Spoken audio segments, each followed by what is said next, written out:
Right now, thousands of runners are in the middle of the Garmin Marathon in Olathe. And not only has security been carefully planning and preparing, but today's run also holds special meaning for some Kansas Cityans who didn't finish the Boston Marathon. They couldn't. Alicia Myers is live in Olathe with more on their story. Alicia? Cynthia, right now, those participating in the half marathon, many of them are just making their way across the finish line. This morning, the race started about 7 o'clock. About 3,000 runners crossed that start line, and there's lots of police around just to make sure everyone is safe.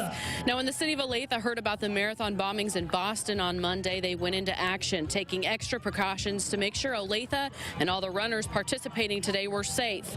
Although extra meetings were held and extra officers were added to the streets as well as emergency crews, Sergeant Brian Hill with Olathe Police says with all big events, extensive safety plans are always in place ahead of time.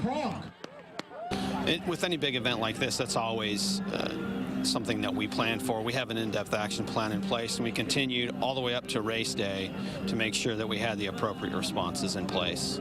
Another loop, just so you know. Now, around noon today, actually about 11:45, there's about 3 runners who were in Boston and didn't get a chance to cross that finish line.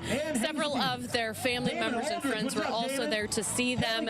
Many of that runners will be about 3/4 of the way from the end of the finish line. They're going to be making their way across the finish line today in honor of being there at Boston. They're going to be wearing their Boston bibs and everything. We'll have much more information on that coming up a little bit later. Right now, we're live in Olathe. Alicia Myers, 41 Action News. All right, so good for those runners who finally get to cross the finish line. Alicia, thank you.